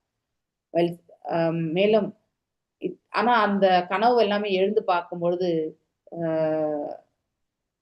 இவ்வளவு நேரம் நம்ம எப்படி இருந்தோம் அப்படின்னு யோசிக்க ஆரம்பிச்சோம்.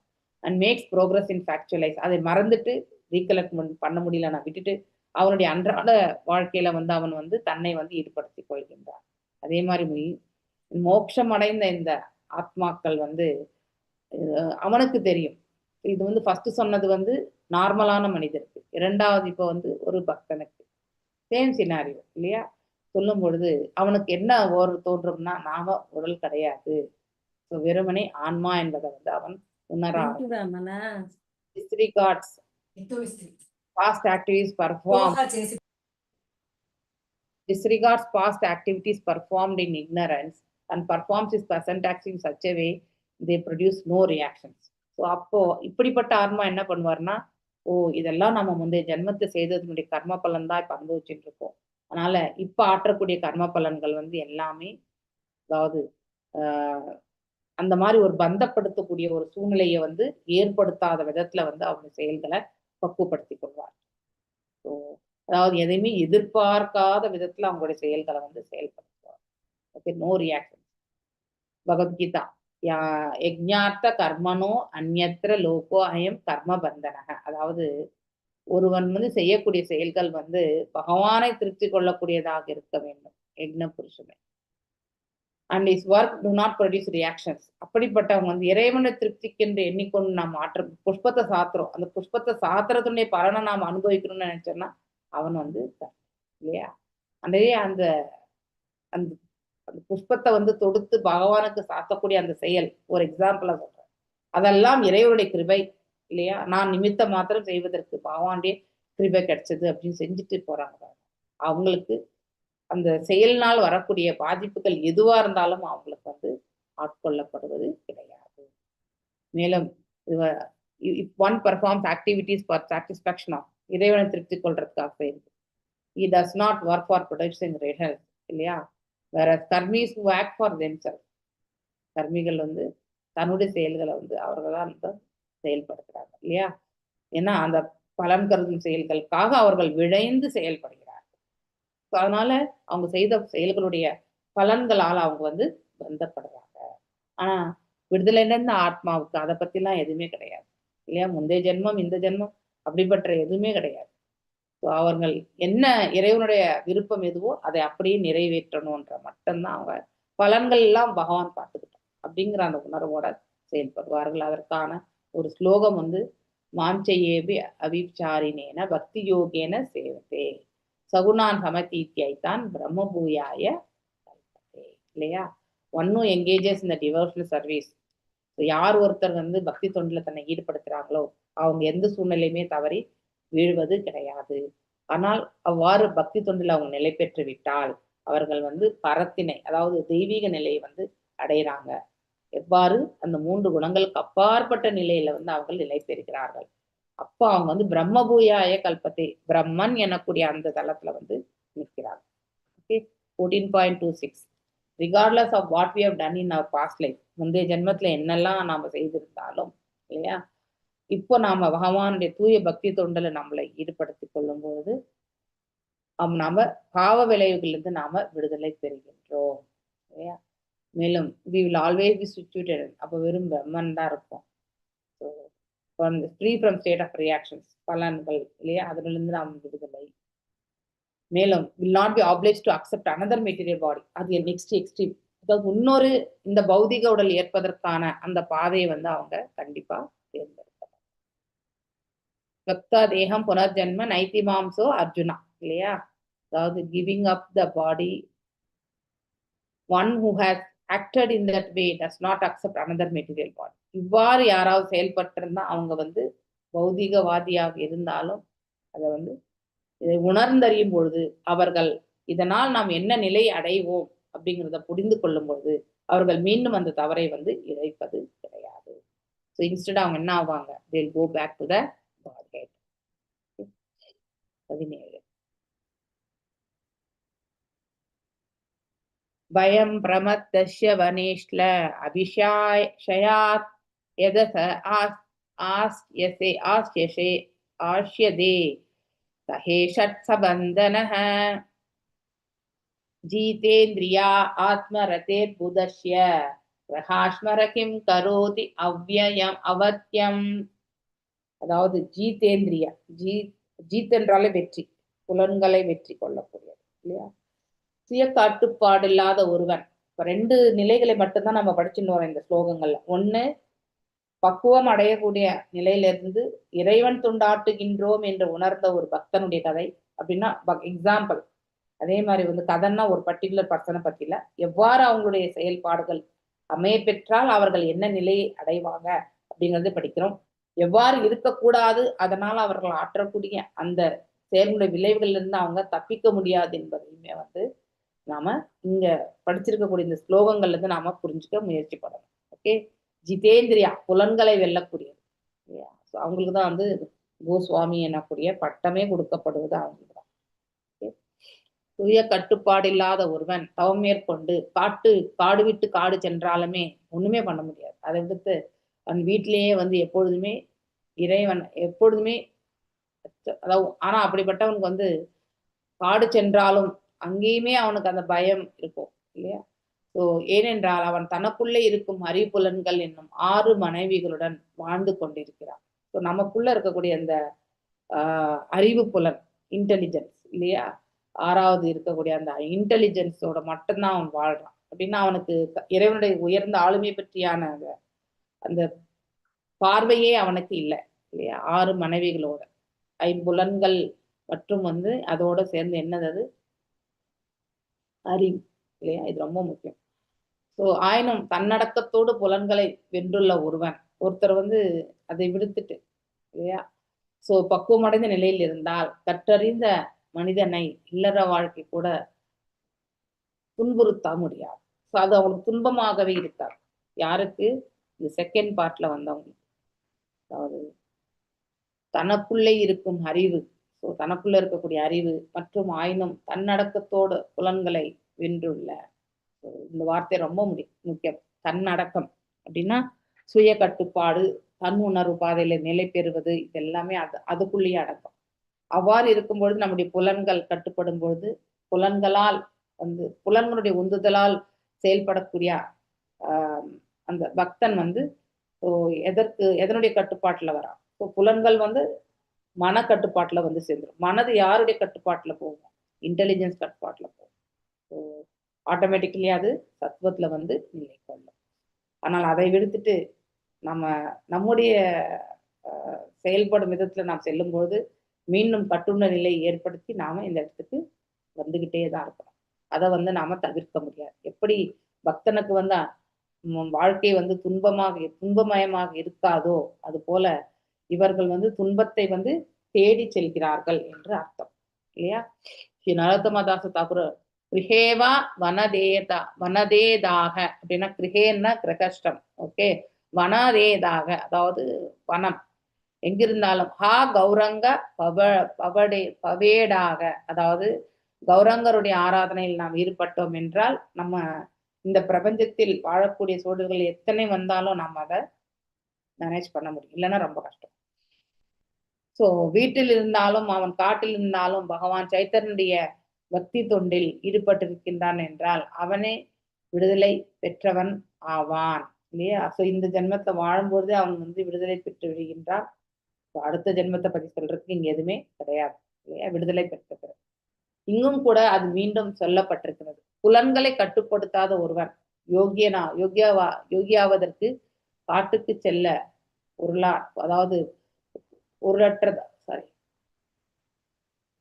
காற்றுக்கு செல்வது பொருளற்றதாகும் இல்லையா. புலன்களை கட்டுப்படுத்தலைன்னா நாம எங்க போனாலுமே கட்டுப்படுத்த மாட்டோம். அது வீடும் காடும் ஒண்ணுதான் இல்லையா. ஏனென்றால் அவனது கட்டுப்படுத்தப்படாத மனமும் புலன்கள் கூட அவனுடன் தான் செல்கிறது. இந்த சூக்ஷ்ம உடலும் இந்த ஸ்தூல உடலில் தான் இருக்கு. மேலும் அதனால் அவன் இல்லறத்தை துறந்து காற்றுக்கு சென்றாலும் அவன் அடையக்கூடிய பலன் எதுவுமே கிடையாது இல்லையா. அப்படின்னா நன்மைகள் எதுவுமே கிடையாது. கடமையிலிருந்தே அவன் தப்புகின்றான் இல்லையா. காற்றுக்கு செல்லக்கூடியது வந்து இந்த கலியுகத்துக்கு வந்து பரிந்துரைக்கப்பட்டது கிடையாது. ஆனால் அவன் வீட்டில இருந்து கொண்டே அவனால் உகந்த செயல்களை அவன் ஆற்ற வேண்டும். ஓகே, வங்காளத்துல ஒரு பழமொழி இருந்துதான், யாரெல்லாம் வங்காளத்துக்கு வராங்களோ அங்க போனா பொழைச்சுக்குவோம் அப்படின்ட்டு. மேபி பிசினஸ் இருக்கலாம், ஏதோ ஒண்ணு இருக்கலாம். ஸோ அப்போ அந்த அதை எண்ணி நாம போனோம்னா கண்டிப்பா நாம கர்ம பலனை தான் அனுபவிக்கணும். அதே அந்த இடத்துல வந்து நம்ம இறைவனுடைய கட்டளை பிரகாரம் நம்ம என்ன செயல்கள் செய்யணுமோ அதை நாம் அமைத்து கொண்டோம் என்றால் அது நமக்கு சுலபமான, அதாவது ஆன்மீக மார்க்கத்தை நமக்கு ஏற்படுத்துகிறது. மேலும் பகவானின் பக்தி தொண்டில் ஈடுபடுத்தாது நம்முடைய புலன்களை கட்டுப்படுத்த 100% முடியாது. ஸோ நமக்கு சில உபாதைகள் இருக்கு, காது, கண்ணு, இதெல்லாமே நம்ம நிறைய கண்களால் நம்ம பார்க்கிறோம். எப்பவுமே இறைவனை காணக்கூடிய அந்த சக்தியை நாம பெறணும். மேலும் வந்து இவ்வாறு ஒவ்வொரு புலனுக்குமே ஒரு இது உண்டு இல்லையா? சூரிய சந்திரன் வந்து கண்கள், யாருக்கு? பகவானுடைய கண்களுக்கு சூரிய சந்திரன். ஸோ அதனால நிறைய பேர் வந்து சஜஷன் கொடுப்பாங்க, இதை வணங்க அதை வணங்கன்ட்டு. ஆனா அல்டிமேட் கோல் வந்து இறைவன் தான் என்பதை நாம கண்டிப்பா புரிஞ்சுக்கணும். ஓகே, நாம என்ன செய்யறோன்றது டிசிஷன் நம்ம எடுக்கலாம், ஆனா அதற்கான அப்ரூவல் வந்து அவர் தான் கொடுப்பார். ஸோ வித்தவுட் இஸ் அப்ரூவல் நம்ம எதையுமே சாதிக்க முடியாது. ஓகே, நமது மிக முக்கியமான கடமை புலன்களை பக்தி தொண்டில் ஈடுபடுத்துவதாகும். ருஷிகேஷா சேவனம் பக்திர் உச்சதே. இது வந்து ஐ திங்க் பக்தி ரசாமிரத சிந்துல வரக்கூடிய ஒரு பாடலுடைய கடைசி 2 வரி இது. நீங்க படிச்சிருப்பீங்க, மனப்பாட ஸ்லோகம். பொருள் தூய்மை பெற்ற பலன்களை பகவானின் பக்தி தொண்டில் ஈடுபடுத்துவதாகும். பொருள் தூய்மை பெற்ற பலன், அதாவது பாத்தீங்கன்னாக்கா பலன்களை பகவானின் பக்தி தொண்டில் ஈடுபடுத்துவதாகும். நாம எத்தனை பலன்களை வச்சு அதாவது எவ்வளவு ஆர்த்திகளை சேர்த்திருக்கோம், எவ்வளவு சொத்துக்களை சேர்த்திருக்கோம், எவ்வளவு காசு பணத்தை நம்ம முடக்கி வச்சிருந்தாலும் இல்லையா, அவை அனைத்துமே வந்து இறைவனுடைய தொண்டில் வந்து நாம மகிழ்ச்சியுற்று வந்து செயல்படணும். ஐயோ கொடுத்துட்டோமே ஆயிடுத்தே அப்படிலாம் நம்ம யோசிக்க கூடாது. ஓகே, ஸோ அதனால ஒரு கைங்கரியத்துக்குன்னு கொடுக்கும்பொழுது நாம் அதை பற்றி செகண்ட் தாட் எடுத்துட்டு வரவே கூடாது. அந்த ஒரு மனசை நாம பக்குவப்படுத்தணும். கட்டுப்பாடு இல்லாத புலன்களுடன் காற்றுக்கு செல்வதை காட்டிலும் புலன்களை அடக்கி வீட்டில இருந்து செயல்படக்கூடியதே చాలా அதாவது பார்த்தீங்கன்னாக்கா ரொம்ப உசிதமான செயல். அது చాలా தெலுங்கு வார்த்தை வந்துச்சு. ஸோ அதாவது ரொம்பவுமே ஒரு நன்மை பயக்கக்கூடிய ஒரு செயல் இல்லையா? இதுதான் வந்து பாதுகாப்பா இருந்தது. இப்ப இருக்கக்கூடிய கலியுகத்துல இதுதான் பாதுகாப்பு. இது பிரம்மர் பிரியாவதனுக்கு எடுத்துரைச்சார். இதை நாமளும் அதை படிச்சு நம்ம வாழ்க்கையில சூழ்நிலைக்கு ஏற்றவாறு நம்முடைய செயலை வந்து பக்குவப்படுத்திக்கணும். ஓகே, அதனுடைய பலன்களுக்கு விழையக்கூடாது. ஆற்றக்கூடிய கர்மங்களை வந்து இறைவனுடைய கிருபையால் ஆற்றுகின்றோம் அப்படிங்கிறதும் புரிந்து நாம செய்யணும். மேலும் அந்த வழியில் சுய கட்டுப்பாடுடைய மனிதனை இல்வாழ்க்கை கூட துன்புறுத்தாது. ஸோ அப்படிப்பட்டவனுக்கு வாழ்க்கையில துன்பமே வந்தாலும் இல்லையா, பௌதிக வாழ்க்கையே அவனுக்கு பாரம் என்று கருதினாலும் அதை அவன் வந்து பாரமாக கருத்தில் கொள்ள. ஓகே, ஆனா அதுக்கு உள்டாவா கட்டுப்பாடு இல்லாதவனுக்கு எல்லாமே பாரமா தான். ஓகே, இந்த வழியில் சுய கட்டுப்பாடுடைய மனிதனை இல்வாழ்க்கை கூட துன்புறுத்தாது. அது பௌதீக யுத்தத்தினால் பௌதீக பந்தத்தின் உள்ள அவனை பலவந்தமா திணிக்காது.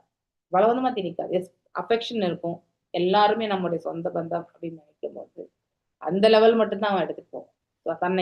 தன்னுடைய ஆத்மாவை கட்டுண்ட நிலைக்கு அவன் என்றைக்குமே அழைச்சிட்டு சிலர் ரூப கோஸ்வாமி சிலர் ஹியா யஷ்யா ஹரே தாசே கர்மநாமன சாக்கிரா நிகிலாஷ்வ அபி அவஸ்தாஷு ஜீவன் முக்த ச உச்சதே. அதாவது சூழ்நிலைகளை பற்றி கவலைப்படாது ஒருவர் தனது செயல்கள், மனம், வாக்கு, அப்பயே சொன்ன மாதிரி body, mind and words, BMW கார் ஞாபகம் வச்சுக்கோங்க. ஓகே, முற்றிலும் பகவானின் பக்தி தொண்டில் ஈடுபடுத்தினால் மனதால எண்ணம் கொண்டு இல்லையா, புலன்களால வந்து இல்லையா, செயல்களினால் உடலுடைய பாகம்தான் புலன்கள் இல்லையா, அந்த செயல்களுமே இறை உணர்வை வந்து திருத்திக் கொள்வதற்காக ஆற்றப்படும். அந்த ஒரு பாவத்தை கொண்டு நாம் ஆற்றினோம் என்றால் நாம பக்தி பாதையில வந்து நிலை பெறுவதற்கான மார்க்கம் 1 கிடைக்கிறது. 2, நம்முடைய செயல்கள் எல்லாமே பக்குவம் அடைகின்றது. அதனால் நமக்கு வந்து கர்ம பந்தனத்திலிருந்து விடுதலை பெறுகின்றது. இந்த 3மே நாம தெரிஞ்சுக்கணும். பக்தி வினோத தாகர் வந்து ஒரு மேஜிஸ்ட்ரேட் இல்லையா, அவரை பற்றி நம்ம கேட்டது ஒண்ணு பாத்தீங்கன்னாக்கா அவர் காலையில 9 மணிக்கு 10 மணிக்கு இதுக்கு கோர்ட்டுக்கு போவார். முடிஞ்சு மத்தியானம் 3 மணிக்கு வந்த பிறகு உட்காந்து எழுதுவார். அதுக்கப்புறம் குளிச்சு ஸ்நானம் பண்ணி அதாவது ஒரு சில 1 or 2 hours ஈவினிங்ல வந்து அவர் வந்து தூங்குவார் அப்படிங்கிறதுமே சொல்லப்பட்டிருக்கு. ஓகே, வந்த பிறகு அதன் பிறகு எழுந்து குளிச்சுட்டு உட்காந்து எழுத ஆரம்பிப்பார் எல்லாமே டில் லேட் நைட் வரைக்கும். அப்புறம் மீண்டும் வந்து படுத்துப்பார். இப்படி அவருடைய இந்த சூழல் எல்லாமே வந்து பார்த்தீங்கன்னாக்கா ஒரு கடமையை வந்து அவர் வந்து அவ்வளோ கண்ணியமா வந்து செயல்படுத்தினார்ன்றதை நாம தெரிஞ்சுக்கணும். ஸோ மேலும் பகவான் சைத்தன்ய மகாபிரபுவின் லட்சியத்தை விரிவுபடுத்துவதற்கான பிரபோனந்தா சரஸ்வதி தாகூரார் வந்து சொல்றார்.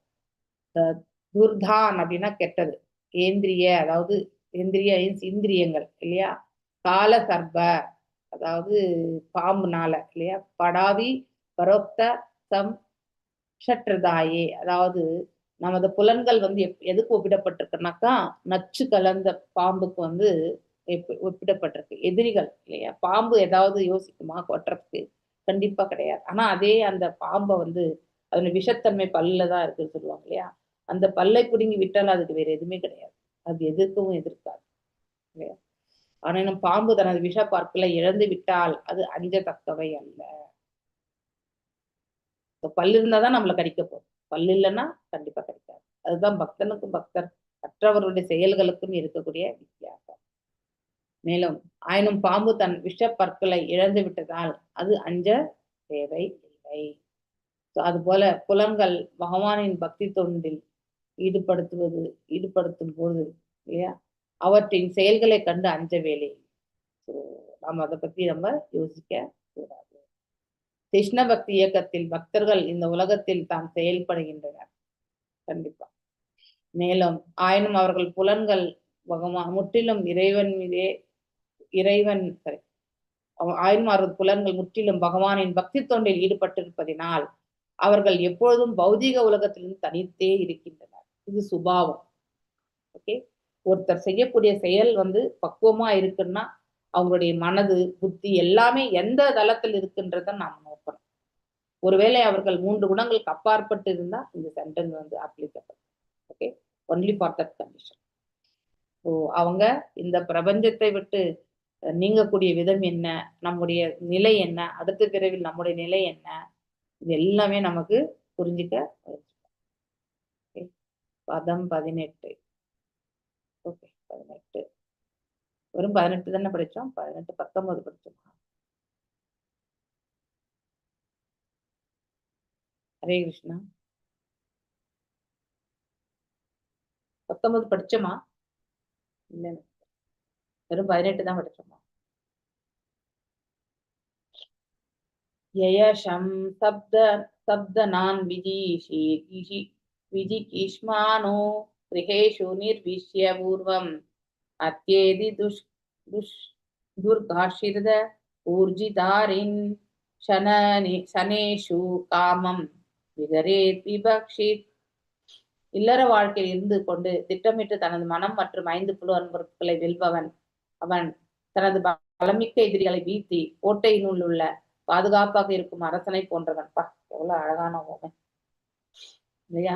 நம்ம புலன்களை நம்ம சொல்ல பேச்சு கேட்க வச்சு இல்லையா மனசை கட்டுப்படுத்துறவன் அவன் எதற்கு ஒப்பிடப்பட்டிருக்கான்? தன்னுடைய பலமிக்க எதிரிகளை வீழ்த்தி இல்லையா அவங்க எல்லாமே வந்து வென்று கோட்டையினுள் பாதுகாப்பாக இருக்கக்கூடிய ஒரு மன்னனுக்கு வந்து ஒப்பிடப்பட்டிருக்கு. ஸோ இல்லற வாழ்க்கையில் முயற்சி செய்து அவனது காம இச்சைகள் குறைந்த பிறகு அவன் எங்கும் அச்சமின்றி, அதுக்குதான் இந்த வர்ணாசிரமம் நமக்கு பயிற்சி கொடுக்கறதே. முதல் 25 ஆண்டுகள் பிரம்மச்சரிய பயிற்சி நம்ம வழங்கப்படும் போது ஆட்டோமேட்டிக்கலி அவன் வனப்பிரஸ்தன் வரும்போது அந்த சூழ்நிலையில வந்து அவன் என்ன செய்ய வேண்டும் என்பதை உணர்ந்து அதன் பிரகாரம் செய்ய ஆரம்பிப்பான். That's very important. வேத அமைப்புகள் இல்லையா, 4 வர்ணங்கள் மற்றும் 4 ஆசிரங்களை பற்றி நம்ம தெரியும் இல்லையா. அதாவது பிராமண, சத்திரிய, வைசிய அண்ட் சூத்ரா. ஸோ ஆனா பிராமணருக்கு இருக்கக்கூடிய குவாலிட்டிஸ், சத்திரியருக்கு இருக்கக்கூடிய குவாலிட்டிஸ், பிராமணர்களுக்கு இருக்கக்கூடிய குவாலிட்டிஸ், சத்திரியர்களுக்கு இருக்கக்கூடிய குவாலிட்டிஸ், அடுத்து வந்து வைசியர்களுக்கு இருக்கக்கூடிய குவாலிட்டிஸ், அடுத்து சூத்ரர்கள். ஸோ குணாதிசயங்கள் கிடையாது, கன்ஃபியூஸ் ஆயிட்டேன், குணாதிசயங்கள் கிடையாது. ஸோ இந்த 4 அதாவது குவாலிட்டிஸ் எல்லாமே நம்ம குணத்திரை விபாக யோகத்துல. ஸோ சத்திரியனுக்கு இது இந்த குவாலிட்டிஸ், அடுத்து வந்து பிராமணருக்கு இது எல்லாமே குவாலிட்டிஸ் அப்படிங்கிறது எல்லாமே படிச்சிருக்கோம்.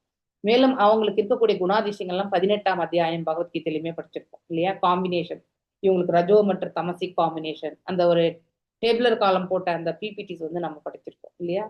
ஸோ எந்த குணத்திலேயே சத்துவ குணத்துல இருக்கக்கூடியவங்க இப்படி இயங்குவாங்க, ரஜோ குணத்துல இருக்கிறவங்க வந்து இப்படி இயங்குவாங்க, தமஸ் குணத்துல இருக்கிறவங்க இப்படி இயங்குவாங்க, சத்துவ குணத்துல வந்து பிராமணர்கள் இயங்குவார்கள், ரஜோ குணத்துல வந்து சத்திரியர்கள் இயங்குவார்கள், வைசியர்கள் ரஜோ மற்றும் தாமசிக் காம்பினேஷன்ல இயங்குவார்கள், அடுத்து வந்து சூத்ரர்கள் வந்து வெறுமனே தாமசிக் இதுல மட்டும்தான் இயங்குவாங்க அப்படிங்கிறது 18ஆவது அத்தியாயத்துல படிச்சோம். ஞாபகம் இருக்கா எல்லாருக்கும்? ஹரே கிருஷ்ணா. எஸ், நினைவு இருக்கு. நல்லா ஞாபகம் இருக்குங்க இல்லையா? ஞாபகம் இருக்கு மாதாஜி. இப்ப நீங்க அதெல்லாம் மைண்டுக்கு கொண்டு வரணும். அப்ளிகேஷன் ஆஃப் நாலேஜ் இதுதான். ஸோ படிச்சது எல்லாத்தையும் மீண்டும் மீண்டும் ரெஃபர் பண்ணும்போது நமக்கு அது வந்து அது ஸ்ட்ராங்கா நம்ம மனசுல பதியும். ஓகே. ஸோ ஆசிரமங்கள் 4 வர்ணங்கள், 4 ஆசிரமங்கள் இல்லையா? ஸோ இதையும் நாம படிச்சிருக்கோம். ஸோ இவ்வாறு நாம் ஈடுபடும் பொழுது புலன்களை வெல்வதற்கான அந்த பக்குவத்தை பெறுவோம். ஏன்னா ஒவ்வொருத்தருடைய கடமை அவங்களுடைய வர்ணத்துல சொல்லப்பட்டிருக்கு.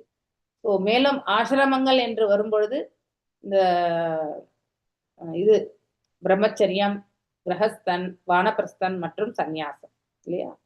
பிராமணனுக்கு இந்த 4மே பொருந்தும். அடுத்து சத்திரியனுக்கு 3 தான், சந்நியாசம் கிடையாது. அதனால்தான் பகவான் வந்து அர்ஜுனருக்கு வந்து நீ சந்நியாசத்தை மேற்கொள்ளக்கூடாதுன்றதையுமே எடுத்துரைக்கிறார். அடுத்து வைசியனுக்கு வந்து 2 தான் பொருந்தும், பிரம்மச்சரியம் மற்றும் வந்து கிரகஸ்த வாழ்க்கை. சூத்ரனுக்கு வெறுமனே கிரகஸ்த வாழ்க்கை. ஓகே. இப்படி நம்ம 4 வர்ணங்கள், 4 ஆசிரமங்கள் எல்லாமே நம்ம படிச்சோம். இதில் தேர்ச்சி பெற்ற மாணவனை இல்லறத்தில் ஈடுபட அனுமதிக்கப்படுகிறான். அப்படின்னா அவன் வந்து பிரம்மச்சரியத்தை வந்து கையாளக்கூடிய சக்தி எப்போ அந்த பிரம்மச்சரிய பருவத்திலே முதல் 25 ஆண்டுகள் வந்து பயிற்சி செய்யப்படுகிறது. அந்த சமயத்துல நம்ம பக்குவம் அடைஞ்ச ஆட்டோமேட்டிக்கலி பிற்காலத்திலுமே வந்து நல்ல நிலையில நம்மளால பக்குவப்படுத்திக் கொள்ள முடியும். ரொம்ப முக்கியமான இது எல்லாமே. புலன்கள் கடுமையாவது நம்மளை வந்து பந்தப்படுத்திவிடும். ஓகே. நம்ம பிராமணராக இருந்தாலும் சூத்ரராகத்துக்கான நிலையை வந்து தள்ளப்பட்டு விடுவோம். ஸோ அதனால there is no guarantee fall down இல்லை இந்த உலகத்துல இருந்து கிடையாது. கண்டிப்பா ஃபால் டவுன் உண்டு. ஆனா அதை நாம ஏற்படுத்தி கொள்ள கூடாது. மேலும் அவனுக்கு முதலில் புலன்களை வெல்வதற்கான பயிற்சி அளிக்கப்படுவதால் அவன் இல்லற வாழ்க்கையிலிருந்து ஓய்வு பெற்று வானப்பிரஸ்தன். ஸோ ஆல்ரெடி அவன் பிரம்மச்சரியத்துல அவன் வந்து இருக்கும்பொழுது இதற்கான பயிற்சி வழங்கப்பட்டிருக்கிறதுனால அந்த வானப்பிரஸ்தன் ஸ்தானத்துக்கு வரும்போது அவன் இல்லற வாழ்க்கையில வந்து அதாவது அதுல இருந்து வந்து பாத்தீங்கன்னா ரிட்டையர்மெண்ட் இல்லையா? ரிட்டையர்மெண்ட் ஆகி ஸோ வெறுமனே வந்து இறை தொண்டுக்காக தன்னை வந்து அவன் அர்ப்பணித்துக் கொள்கிறான். இது ரொம்ப முக்கியமான ஒரு பாயிண்ட் ஆக்சுவலி நம்ம எடுத்துக்க வேண்டியது. ஸோ வானப்பிரஸ்தன் இந்நிலையில் அவன் தனது இளமை காலத்தின் ஆற்றல் மிக்க அலைகளை அடங்கி 50 வயதடைந்த எய்துகின்றான் இல்லையா? அதன் பின்னர் அவன் பயிற்சி பெற்று இறுதியில் சன்னியாசி ஆகின்றான். அது 75 இயர்ஸ் ஆன பிறகு. மேலும் அவன் முற்றிலும் கற்றவனாகவும் பற்றற்றவனாகவும் ஆகிவிடுவதனால் உலக ஆசைகளால் சிறைப்படுத்த விடுவோமோ என்ற பயம் அவன் பயமின்றி எங்கும் அவன் செல்கின்றான்.